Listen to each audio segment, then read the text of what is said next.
Assalamualaikum warahmatullahi wabarakatuh. Good morning my student. Sugeng enjing lare-lare. Let's open our study by reciting doa together. Bismillahirrahmanirrahim. Rabbi zidni ilma warzuqni fahma.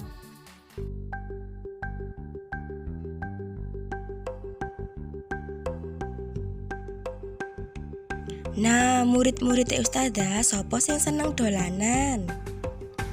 Nalika dolanan bisa disambi tetembangan. Tembang dolanan iku apa sih Ustazah? Yuk disimak. Tembang dolanan yaiku salah sawijining jenis tembang kang kaiket, kang ditembangake bocah-bocah cilik sinambi dolanan. Tembang dolanan iku bahasae prasaja utawa sederhana, watake seneng lan duweni piwulang utama.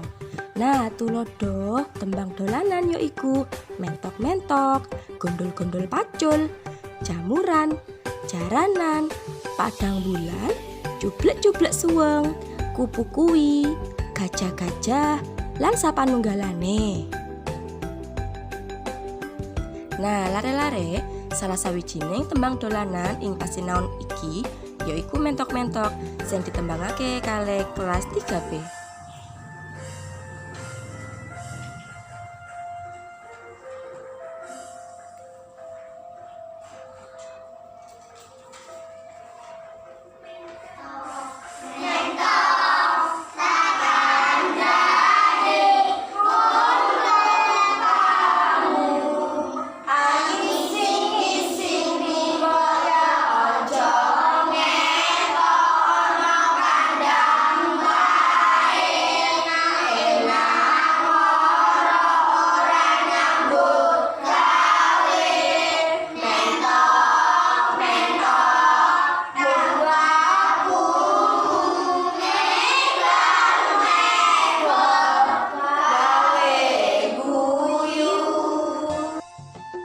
Lare-lare, sakwise nyemak tembang dolanan mentok-mentok, ayo diwenehi tanda tembung kang angel banjur digoleki tegese. Nah, carane mengkene nggih. Nomor 1, angisin-ngisini iku tegese gawe isin. Nomor 2, tembung ngetok tegese iku bisa disawang. Nomor 3, tembung kandang tegese iku papan panggonan kewan. Nomor 4, tembung lakumu tegese iku anggonamu mlaku. Lan nomor 5, tembung gawe guyu tegese iku marai utawa ndadekake wong padha guyu.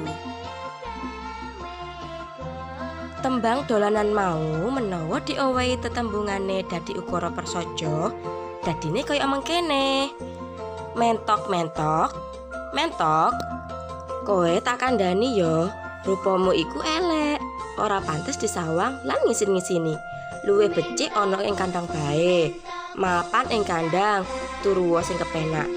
Mentok iku anggonamu mlaku lucu, megal-megal marai wong padha guyu. Isine utawa pesen sing bisa dijopo saka tembang mentok-mentok yaiku menawi dadi wong iku aja keset, kudu sregep nyambut gawe supaya ora ngisin-ngisini.